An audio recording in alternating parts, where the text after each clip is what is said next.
Mettez pause, cherchez vous-même la solution avant de regarder la correction. Bonne vidéo. Pour l'exercice 196, on nous dit, première question, si K divise deux entiers A et B avec A strictement plus grand que B, alors K divise-t-il A moins B? On commence par rappeler que K divise A si et seulement si A est égal à K fois un entier P.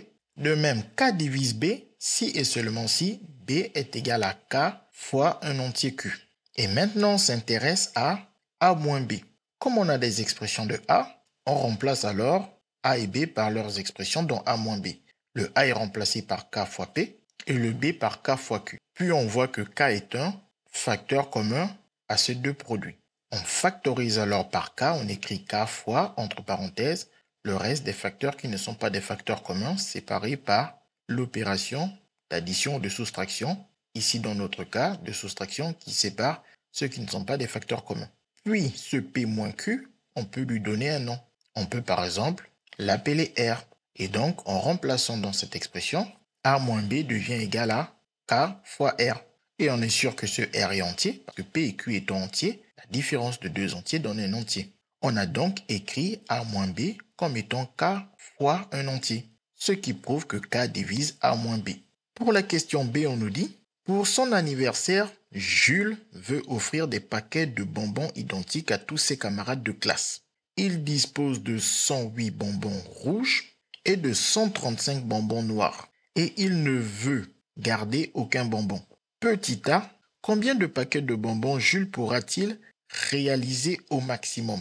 Donc ici, il s'agit de partager les 108 bonbons rouges et 135 bonbons noirs, donc de les diviser. Car on ne veut garder aucun bonbon, donc on cherche bien un diviseur commun de 108 et de 135, étant donné qu'on veut réaliser des paquets identiques. De plus, il veut faire le maximum de paquets. Donc, on cherche le plus grand diviseur commun de 108 et de 135. Donc, si on appelle K ce nombre maximum de paquets de bonbons, K divise 135 pour que les 135 bonbons soient partagés équitablement sans qu'il n'en reste encore, donc plus aucun bonbon restant. Et de même, K divise aussi 108 pour qu'on puisse partager équitablement les 108 bonbons rouges et qu'il n'en reste aucun. En considérant ce 135 comme le A de la question 1 et ce 108 comme le B de la question 1, on sait que d'après la question 1, si un nombre K divise A et B, ce nombre K divise la différence entre A et B. Je voulais dire K divise A moins B. Donc on peut dire que K divise 135 qui est le A moins 108 qui est le B d'après la première question. Et en effectuant le calcul 135 moins 108 qui donne 27, on obtient donc que K divise 27. On n'a plus qu'à regarder parmi les diviseurs de 27 lesquels divisent 135 et 108. Et on prendra le plus grand d'entre eux. Attention à ne pas faire l'erreur de croire que tous les diviseurs de 27 seront forcément des diviseurs de ces deux nombres.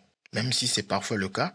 Mais ce n'est pas toujours le cas parce que ici, on nous a juste dit que si K divise A et B, alors K divise A moins B. On ne nous a pas dit que la réciproque était forcément vraie.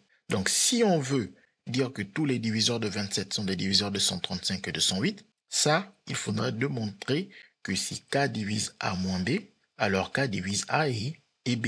Ce qui n'est pas le cas, surtout par exemple si A est égal à B, on a par exemple 5 qui divise 2 moins 2 parce que 2 moins 2, c'est 0. Donc comme 5 divise 2 moins 2 qui vaut 0, on ne peut pas conclure que 5 divise le 2 qui représente ici notre A et le 2 notre B.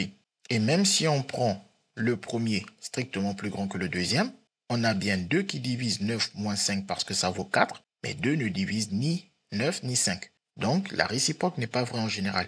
C'est pour cela que quand on aura trouvé les valeurs possibles de K, il faudra choisir parmi elles celles qui divisent bel et bien les deux nombres. Parmi les diviseurs de 27. Pour trouver les diviseurs de 27, on peut écrire tous les produits qui donnent 27. Puis en déduire que les diviseurs de 27 sont les facteurs qui interviennent dans tous ces produits, à savoir 1, 3, 9, 27. Je précise ici que ce sont les seuls produits de deux nombres qui donnent 27. et donc nous permet de trouver tous les diviseurs de 27. Et donc c'est parmi ces valeurs que se trouve la valeur K. D'après ce que nous avons démontré à la question 1, K est l'un de ces diviseurs. Et comme on cherche le plus grand diviseur commun de nos deux nombres 135 et 108, on peut commencer par voir si K c'est le 27. On prend alors le premier nombre 137 et on essaie de le diviser par 27. Ce qui nous donne 5. On essaie de voir si ce nombre 27 va aussi diviser le nombre 108. 108 sur 27, ce qui nous donne 4. Et comme c'est le plus grand diviseur de 27, 27 lui-même, on ne pourra pas trouver de plus grand diviseur autre que 27. Donc le nombre K est 27. On remarque au passage que ce plus grand diviseur commun de 135 et 108 est leur PGCD. On vient de voir une méthode qui permet de trouver le PGCD de deux nombres. Il faut juste faire attention à cette méthode en vérifiant bien, parmi les diviseurs de la différence, lesquels sont bel et bien des diviseurs de A et de B. On passe ensuite à la question 2B. On nous dit combien y a-t-il de bonbons de chaque couleur dans chaque paquet?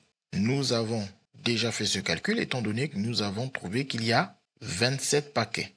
Et on a divisé le nombre de bonbons par le nombre de paquets, ce qui permet alors de dire qu'il y aura 5 paquets de bonbons de couleur noire, 5 bonbons de couleur noire dans un paquet, je voulais dire. Et grâce à ce calcul, on peut dire qu'il y a 4 bonbons de couleur rouge dans ce même paquet. Donc un paquet contient 5 bonbons noirs et 4 bonbons rouges. On a répondu à toutes les questions de cet exercice. CQFD, ce qu'il fallait découvrir. Les mathématiques, ce n'est pas juste la mémorisation de l'application de cours. Ça nous aide à comprendre le monde qui nous entoure et à prendre des décisions.